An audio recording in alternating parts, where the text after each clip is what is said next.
நாங்கள் ஈரானை இலக்கு வைத்து மீண்டும் தாக்குதல்களை மேற்கொள்வோம் என உத்தியோகபூர்வமாக அறிவித்த அமெரிக்க துணை ஜனாதிபதி ஜே.டி. வான்ஸும் ஈரான் மற்றும் அமெரிக்காவினுடைய அடுத்த கட்ட தயார்படுத்தல்களும் சிக்கல்களும் குர்திஸ்தான் எல்லை பிரதேசத்திலே தொடரும் மோதல்களும் ஈரானிய தரைப்படையின் தொடர்ச்சியான உச்ச தாக்குதல்களும் ஹெர்முஸ் ஜலசந்தி பிரதேசம் தொடர்பாக ஓமான் மற்றும் ஈரான் எடுத்திருக்கக்கூடிய முடிவுகளும் அடுத்த கட்ட நகர்வுகளும் இஸ்ரேலிய ஆக்கிரமிப்பிடமிருந்து மறைமுகமாக ஆயுதங்களை கொள்வனவு செய்யும் அடிமை சவுதி அரேபியாவும் கத்தாரும் தெற்கு லெபனான் பிரதேசங்களுக்குள்ளே நுழைந்த நெட்டன்யாகுவும் இஸ்ரேலிய ஆக்கிரமிப்பு பாதுகாப்பு அமைச்சரும் நடைபெற்று வரக்கூடிய மோதல்களும் யமன் ஹவுதி இராணுவத்தின் அறிவிப்புகளும் காசா தொடர்பான இஸ்ரேலிய ஆக்கிரமிப்பின் அறிவிப்புகளும்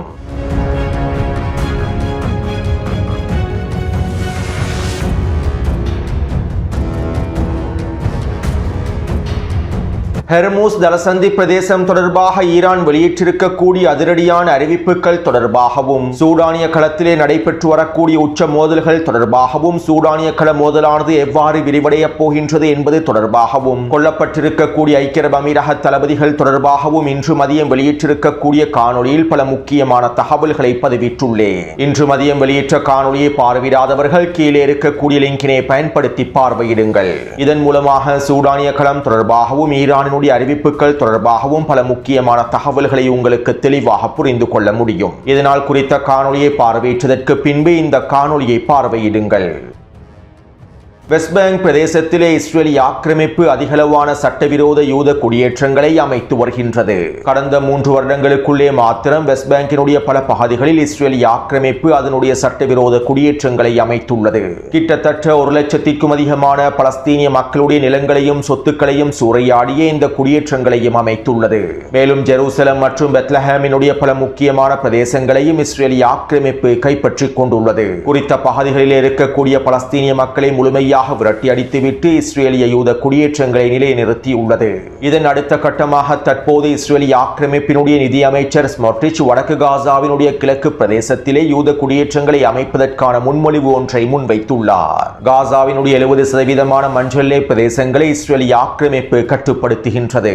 இதற்கமைவாகவே வடக்கு காசாவினுடைய கிழக்கு பிரதேசத்திலே இஸ்ரேலிய ஆக்கிரமிப்பு கட்டுப்படுத்தக்கூடிய பகுதிகளில் 3 மிகப்பெரிய யூத குடியேற்றங்களை அமைப்பதற்கான முன்மொழிவுகளை இஸ்ரேலிய ஆக்கிரமிப்பின் நிதியமைச்சர் முன்வைத்துள்ளார். அடுத்த வாரம் குறித்த முன்மொழிவானது இஸ்ரேலிய ஆக்கிரமிப்பு பாராளுமன்றத்திலே முன்வைக்கப்பட போகின்றது. மேலும் இதற்கான அனுமதியை பெற்றுக் கொண்டதுடன் வடக்கு காசாவிலே நாங்கள் எங்களுடைய யூத குடியேற்றங்களை முழுமையாக விரிவுபடுத்துவோம் என நிதி அமைச்சர் ஸ்மோட்ரிச் இன்றைய தினம் ஊடகங்களுக்கு தெரிவித்துள்ளார். அத்தோடு இஸ்ரேலிய ஆக்கிரமிப்பு கடந்த 24 மணித்தியாலங்களுக்குள் காசாவிற்குள்ளே 5 வான்வழி தாக்குதல்களை மேற்கொண்டிருந்தது. இதிலே 2 படுகொலை தாக்குதல்களையும் மேற்கொண்டுள்ளது. ரஃபா பிரதேசத்தில் இருக்கக்கூடிய யப்னா படைப்பிரிவினுடைய தளபதியை இலக்கு வைத்து படுகொலை தாக்குதலை மேற்கொண்டிருந்தது. இந்த தாக்குதலிலே குறித்த தளபதி படுகொலை செய்யப்பட்டிருப்பதாக தெரிவிக்கப்படுகின்றது. பலஸ்தீனிய போராளிகள் அடுத்த கட்ட தாக்குதல்களை ஆரம்பிப்பதற்கு தேவையான அனைத்து விதமான வேலை திட்டங்களையும் தயார்படுத்தல்களையும் மேற்கொண்டு வருவதன் விளைவாகவே தற்போது இஸ்ரேலிய ஆக்கிரமிப்பு படுகொலை தாக்குதல்களையும் அதிகப்படுத்தியுள்ளது. அதே நேரம் பலஸ்தீனிய போராளிகள் காசாவுக்குள்ளே இருக்கக்கூடிய உளவாளிகளையும் கொள்ளை கும்பல்களையும் ஆயுத குழுக்களையும் தொடர்ச்சியாக அழித்து வருகின்றார்கள். கடந்த 24 மணித்தியாலங்களுக்குள் கான்யூனிஸினுடைய கிழக்கு பிரதேசத்திலும் வடக்கு காசாவிலும் 2 தாக்குதல்களை மேற்கொண்டுள்ளார்கள். இந்த தாக்குதலிலே கொள்ளை கும்பலை சேர்ந்த முக்கியமான 2 புள்ளிகள் அளிக்கப்பட்டிருப்பதாக தெரிவிக்கப்படுகின்றது. மேலும் ஹமாஸ் கட்டுப்படுத்தக்கூடிய காசாவின் பிரதேசங்களுக்குள்ளே நிர்வாக அலகுகளை விரிவுபடுத்துவதற்கான வேலை திட்டங்களையும் பலஸ்தீனிய போராளிகள் மேற்கொண்டு வருவதாக தெரிவிக்கப்படுகின்றது. அதே நேரம் ஹமாஸினுடைய பிரதிநிதிகள் தற்போது எகிப்திலே பேச்சுவார்த்தைகளை மேற்கொண்டு வருகின்றார்கள். குறித்த பேச்சுவார்த்தைகள் தொடர்பாக நேற்றைய காணொலியில் தெளிவாக குறிப்பிட்டுள்ளேன். மேலும் இந்த பேச்சுவார்த்தைகள் மூலமாக எந்த விதமான பயனும் கிடைக்கப் போவதில்லை என்பதே யதார்த்தமான உண்மையாகும். அடுத்து யமனினுடைய களத்திலே பதற்ற நிலைமையானது அடுத்த கட்டத்தை நோக்கி நகர்ந்து கொண்டிருக்கின்றது. மேலும் யமன் ஹவுதி இராணுவத்தினுடைய தயார்படுத்தல்களும் உச்சகட்டத்தை நோக்கி நகர்ந்து கொண்டிருக்கின்றது. இதற்கமைவாக யமனினுடைய ஹுதைதா பிரதேசத்தில் இருக்கக்கூடிய சட்ட அறிஞர்களும் மார்க்க அறிஞர்களும் அறிக்கை ஒன்றை வெளியிட்டுள்ளார்கள். ஆக்கிரமிப்பினுடைய முற்றுகையை முழுமையாக முடிவுக்கு கொண்டு வர வேண்டும். சவுதி அரேபியாவினுடைய ஆக்கிரமிப்பை இதற்கு பிறகும் பொறுத்துக் கொள்ளக்கூடாது. இந்த ஆக்கிரமிப்பினுடைய முற்றுகையை முடிவுக்கு கொண்டு வருவதும் இந்த ஆக்கிரமிப்பை முழுமையாக துரத்தி அடிப்பதும் ஒரு மிக முக்கியமான மார்க்க கடமையாகும். மேலும் இந்த சவுதி ஆக்கிரமிப்பை துரத்தி அடிப்பதன் மூலமாகவே யமன் மக்களுடைய உரிமைகளை முழுமையாக பெற்றுக்கொள்ள முடியும். தங்களுடைய தேசிய வளங்களிலிருந்து யமன் மக்கள் நன்மைகளையும் அடைந்து கொள்ள முடியும். இதனால் யமனினுடைய மார்க்க அறிஞர்கள் என்கின்ற வகையில் இதற்கான முழுமையான அதிகாரத்தையும் ஆதரவையும் நாங்கள் வழங்குகின்றோம். இந்த ஆக்கிரமிப்பை துரத்தி அடிப்பதற்கு அனைவரும் இந்த போரிலே முழுமையாக களமிறங்க வேண்டும். மேலும் இந்த போருக்கான தயார்படுத்தல்களையும் நாங்கள் உறுதிப்படுத்துகின்றோம் என உதைதா பிரதேசத்தில் இருக்கக்கூடிய சட்ட அறிஞர்களும் மார்க்க அறிஞர்களும் அறிக்கையில் தெரிவித்துள்ளார்கள். அதாவது சவுதி அரேபிய ஆக்கிரமிப்புக்கு எதிரான அடுத்த கட்ட போருக்கு யமனிலே இருக்கக்கூடிய மார்க்க அறிஞர்கள் முழுமையான ஆதரவையும் அதிகாரத்தையும் வழங்கியுள்ளார்கள். மேலும் குறித்த போரிலே அனைவரும் கலந்து கொள்ள வேண்டும் என்கின்ற உத்தரவுகளையும் பிறப்பித்துள்ளார்கள். இதைத் தொடர்ந்து யமன் அன்சாருல்லாவின் ஊடக ஆணையத்தினுடைய தலைவர் இவ்வாறு தெரிவித்துள்ளார். யமனுக்குள்ளே நடைபெற்று வரக்கூடிய சவுதி மற்றும் அமெரிக்காவினுடைய நாசகார வேலை திட்டங்களுக்கும் நாங்கள் முடிவுரையை எழுதப் போகின்றோம். யமனுக்குள்ளே ஆக்கிரமிப்பை தொடர்வதற்கும் யமன் மக்களுக்கு எதிரான கொடூரங்களை தொடர்ச்சியாக மேற்கொள்வதற்கும் சவுதி அரேபியாவினுடைய தலைமைகளே நிதி உதவிகளை வழங்குகின்றார்கள். மேலும் சவுதி ஆக்கிரமிப்பினுடைய பங்கை அனைத்து யமன் மக்களும் புரிந்து கொண்டுள்ளார்கள். இதனால் யமன் மக்கள் ஒரு பொழுதும் சும்மா இருக்கப் போவதில்லை. இறைவனின் உதவியோடு சவுதி ஆக்கிரமிப்புக்கு பதிலடிகளை வழங்குவதற்கான காலமும் நேரமும் வந்துவிட்டது.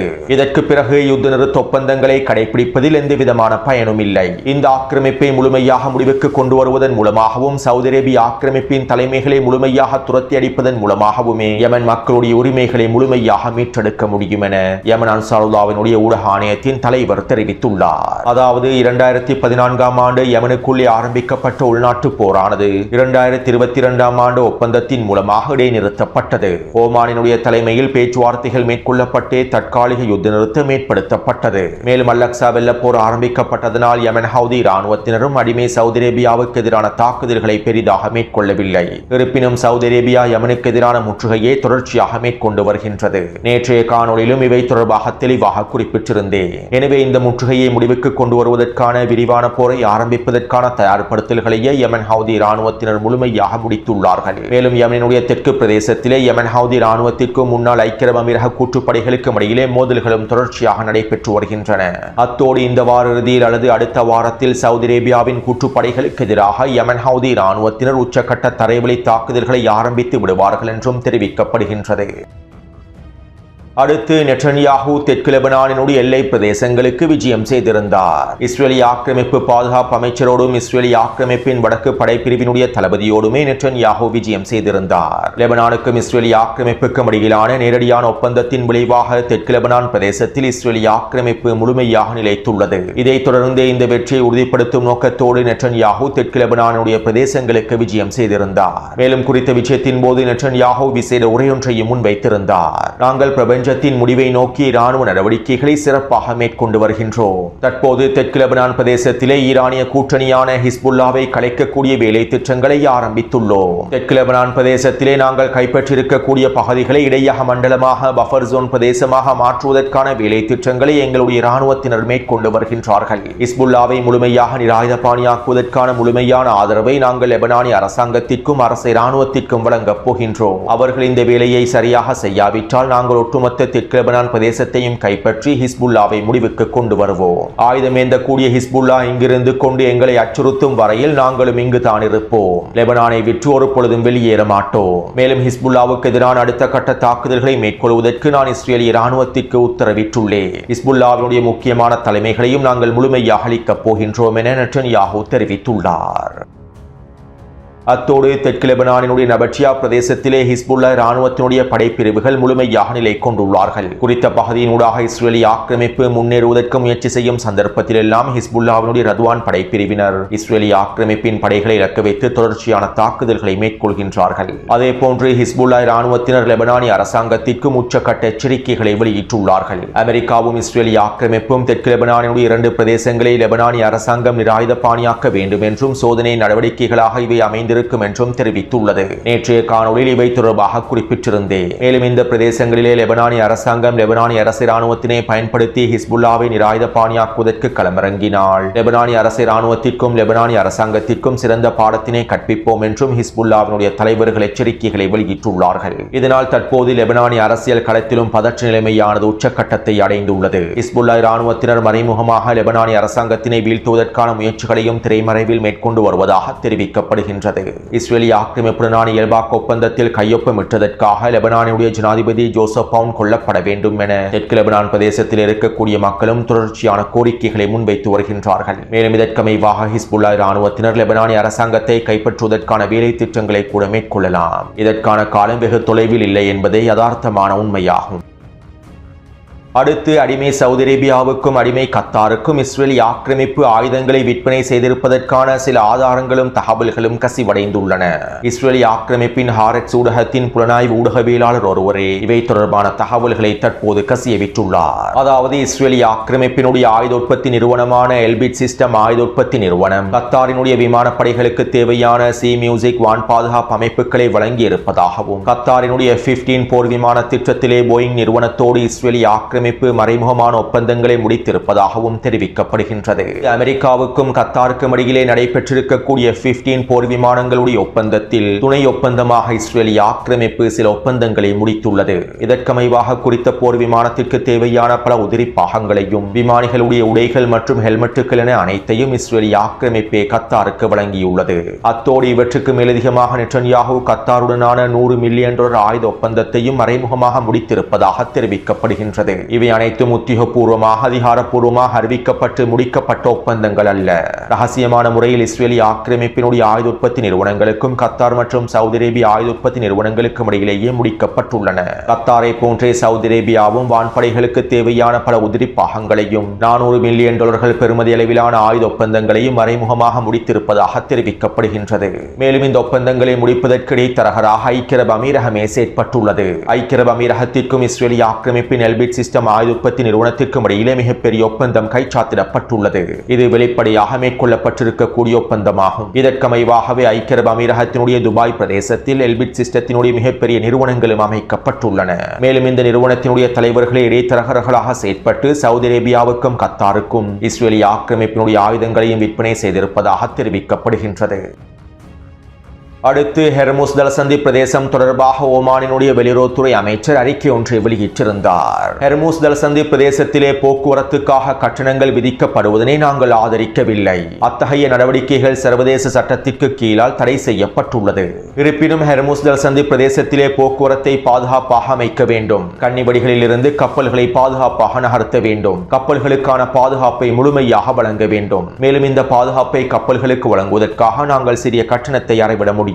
இதற்கமைவாகவே நாங்கள் ஈரானோடு ஒன்றிணைந்து வேலை திட்டங்களையும் முன்னெடுத்து வருகின்றோம் என ஓமானினுடைய வெளியுறவுத்துறை அமைச்சர் தெரிவித்துள்ளார். அத்தோடு 60 நாட்களுக்கு பின்பு ஹெர்முஸ் ஜலசந்தி பிரதேசத்திலே உத்தியோகபூர்வமாக எவ்வாறு கட்டணம் ஒன்றை அறவிடுவது என்பது தொடர்பாக ஈரானும் ஓமானும் முன்மொழிவு ஒன்றை தயாரித்து வருகின்றார்கள். மேலும் ஈரானும் ஓமானும் தனித்தனியாக முன்மொழிவு ஒன்றை தயாரித்து வருவதனால் 2 முன்மொழிவுகளுக்கும் இடையில் கருத்து வேறுபாடுகள் இருப்பதாகவும் தெரிவிக்கப்படுகின்றது. இருப்பினும் இறுதியில் கட்டணங்களை வசூலிப்பதற்கு ஓமான் முழுமையான சம்மதத்தினை வழங்கியிருப்பதாக குறிப்பிடப்படுகின்றது. அதாவது ஈரான் விரும்பக்கூடிய முறைக்கமைவாகவே கட்டணம் வசூலிக்கப்பட வேண்டும் என ஈரான் கூறுகின்றது. ஆனால் பாதுகாப்பு கட்டண வடிவில் மாத்திரம்தான் வசூலிக்கப்பட வேண்டும் என ஓமான் கூறுகின்றது.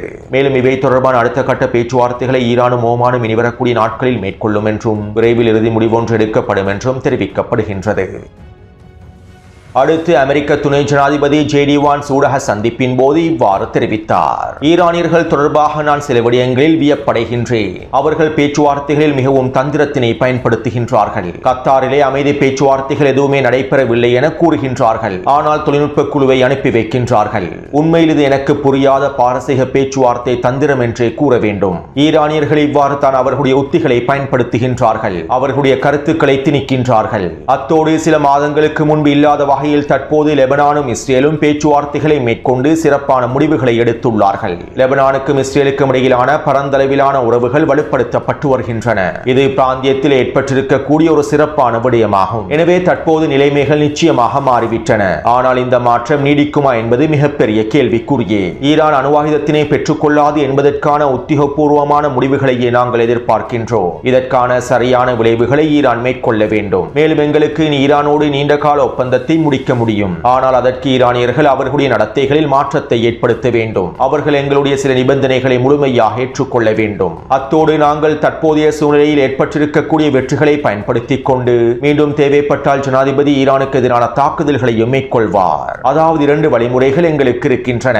ஈரான் தன்னை மாற்றிக்கொண்டால், எங்களுடைய நிபந்தனைகளை ஏற்றுக்கொண்டால் ஈரானோடு நீண்ட உடன்படிக்கையை மேற்கொள்ள முடியும். அல்லது ஜனாதிபதி மீண்டும் ஈரானுக்கு எதிரான தாக்குதல்களை ஆரம்பிப்பார். தற்போது ஈரானுடன் மேற்கொள்ளப்பட்டிருக்கக்கூடிய புரிந்துணர்வு ஒப்பந்தமானது எங்களுடைய கையிருப்பை முழுமையாக மீள் நிரப்பிக் கொள்வதற்கான ஒரு சிறந்த வாய்ப்பாகும். இதைத்தான் ஜனாதிபதி டொனால்ட் ட்ரம்பும் விரும்புகின்றார். உலகினுடைய எண்ணெய் பொருளாதாரத்தை நிலைப்படுத்துவதற்கு விரும்புகின்றார். தேவையான எண்ணெய் வளங்களை சேமித்து வைத்துக் கொள்வதற்கு டொனால்ட் ட்ரம்ப் விரும்புகின்றார். இவ்வாறு உலக பொருளாதாரமும் அமெரிக்க வர்த்தக சந்தையும் பாதிக்கப்படாமல் இருப்பதற்கான அனைத்து விதமான நடவடிக்கைகளையும் மேற்கொண்டதற்கு பின்பு ஈரானுக்கு எதிரான தாக்குதல்களை மீண்டும் ஆரம்பிப்பதற்கும் டொனால்ட் ட்ரம்ப் தயாராகவே இருக்கின்றார். இவை தொடர்பாக ஜனாதிபதி எங்களிடம் தெளிவாகவே கூறியுள்ளார் என அமெரிக்க துணை ஜனாதிபதி ஜேடி வான்ஸ் அவர்கள் தெரிவித்துள்ளார். ஈரானுக்கும் அமெரிக்காவுக்கும் இடையிலான புரிந்துணர்வு ஒப்பந்தம் கைச்சாத்திடப்பட்ட தினத்திலேயே இவை தொடர்பான தகவல்களை நான் தெளிவாக உங்களுக்கு கூறியிருந்தேன். இந்த புரிந்துணர்வு ஒப்பந்தத்தின் மூலமாக அமெரிக்கா எவ்வாறு காய் நகர்த்தல்களை மேற்கொள்வதற்கு திட்டமிடுகின்றது என்பதனை தெளிவாக கூறியிருந்தேன். தற்போதைய நிலைமையில் உலக பொருளாதாரத்தை சீர்படுத்த வேண்டும். அப்போது தான் எண்ணெய் விலையானது பாரிய அளவில் குறைவடையும். அமெரிக்காவுக்குள்ள எண்ணெய் விலையை குறைக்காமல் அடுத்த கட்ட தேர்தலில் டொனால்ட் ட்ரம்பினால் வெற்றி பெற முடியாது. மேலும் தேர்தல் முடியும் வரை இருக்கக்கூடிய காலத்தை பயன்படுத்தி அடுத்த கட்ட தயாரிப்புகளையும் முழுமையாக மேற்கொண்டு விட முடியும். இதற்கு பிறகு ஈரானுக்கு எதிரான தாக்குதல்களை மீண்டும் ஆரம்பிப்பதே டொனால்ட் ட்ரம்ப் மற்றும் நெட்டன்யாஹுவினுடைய திட்டங்களாகும். தற்போது இதைத்தான் ஜேடி வான்ஸ் ஊடக நேர்காணலின் போது புலம்பியுள்ளார். ஜேடி வான்ஸினுடைய இந்த கருத்துக்கள் அவர்களுடைய உண்மையான திட்டத்தினை வெளிப்படுத்திவிட்டது. உண்மையில் ஜேடி வான்ஸ் வேண்டுமென்றே இந்த கருத்துக்களை வெளியிடவில்லை. வாய் தவறி உண்மையான திட்டத்தினை அவர் புலம்பிவிட்டார். அத்தோடு இதனால் தான் குறித்த புரிந்துணர்வு ஒப்பந்தம் தொடர்பாக ஈரானிய உச்ச தலைவரும் ஈரானிய உச்ச தேசிய பாதுகாப்பு சபையில் இருக்கக்கூடிய அதிகளவான உறுப்பினர்களும் விமர்சனங்களை முன்வைத்திருந்தார்கள். ஈரானிய களத்திலே குறித்த புரிந்துணர்வு ஒப்பந்தத்திற்கு எதிராக அதிகளவான விமர்சனங்களும் இதனால் தான் முன்வைக்கப்பட்டிருந்தன. குறித்த புரிந்துணர்வு ஒப்பந்தத்தின் மூலமாக அமெரிக்கா எதனை நாடுகின்றது என்பது அவர்களுக்கு நன்றாகவே தெரியும். இதன் விளைவாகத்தான் ஈரானிய உச்ச தலைவரும் குறித்த புரிந்துணர்வு ஒப்பந்தத்திற்கு முழுமையான சம்மதத்தினை வழங்கவில்லை. மசூத் பெஸஷ்கியானுடைய அரசாங்கம் முழுமையான பொறுப்பை ஏற்றதன் விளைவாகவே ஈரானுடைய உச்ச தலைவர் குறித்த புரிந்துணர்வு ஒப்பந்தத்திற்கான சம்மதத்தினை வழங்கியிருந்தார். மேலும் இவை தொடர்பான தகவல்களை 2 வாரங்களுக்கு முன்பு நான் வெளியிடும் சந்தர்ப்பத்தில் அதிகமானோர் புரிந்து கொள்ளவில்லை. உண்மையில் குறித்த புரிந்துணர்வு ஒப்பந்தத்திலே சாதகமான விளைவுகள் மாத்திரமல்ல, பல பாதகமான விளைவுகளும் இருக்கின்றது என்பதனை நாங்கள் தெளிவாக புரிந்து கொள்ள வேண்டும். கண்மூடித்தனமாக ஒப்பந்தங்களை கொண்டாடுவது உலக அரசியலில் தெளிவின்மையை தெளிவாக உறுதிப்படுத்தும். அத்தோடு அமெரிக்காவினுடைய இந்த சூழ்ச்சி திட்டங்களை முடிவுக்கு கொண்டு வர வேண்டுமாக இருந்தால் ஈரான் அமெரிக்க தேர்தல் களம் முடியும் வரை காத்திருக்காமல் 60 நாட்களுக்கு பின்பே போரை ஆரம்பிக்க வேண்டும். அமெரிக்கா அனைத்து விதமான தயார்படுத்தல்களையும் மேற்கொண்டு விட்டு போருக்கு தேவையான அனைத்து விதமான எண்ணெய்களையும் களஞ்சியப்படுத்திவிட்டு ஈரானுக்கு எதிரான புதிய தந்திரத்தோடு தாக்குதல்களை மேற்கொள்வதற்கே திட்டமிட்டுள்ளது. இதனால் அமெரிக்காவினுடைய செயற்பாடுகளுக்கு அமைவாக போர்க்களத்தை நகர்த்துவதற்கான வாய்ப்பை ஒரு பொழுதும் வழங்கிவிடவே கூடாது.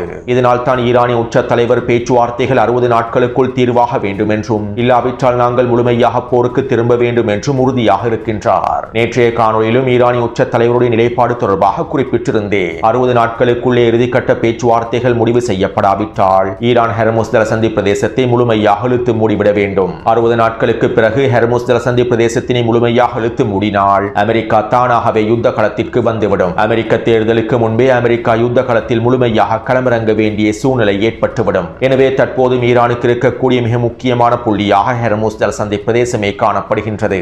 60 நாட்களுக்கு பின்பு ஹெர்முஸ் ஜலசந்தி பிரதேசத்தினை முழுமையாக இழுத்து மூடுவதனால் போர்க்களத்தை மீண்டும் இலகுவாக ஆரம்பித்து விட முடியும். அமெரிக்க தேர்தலுக்கு முன்பே போர்க்களத்தை மீண்டும் ஆரம்பிப்பது அமெரிக்காவுக்கும் இஸ்ரேலிய ஆக்கிரமிப்புக்கும் பேரிழப்பை ஏற்படுத்தும். அல்லது இந்த 60 நாள் வரையில் காத்திருக்காமல் தற்போதைய ஈரான் ஹெர்முஸ் ஜலசந்தி பிரதேசத்தினை முழுமையாக இழுத்து மூடிவிட்டால் அமெரிக்கா போர்க்களத்திற்கு திரும்பிவிடும். இதன் மூலமாக ஈரானுக்கு அதிகளவான நன்மைகளையும் வாய்ப்புகளையும் பெற்றுக்கொள்ள முடியும்.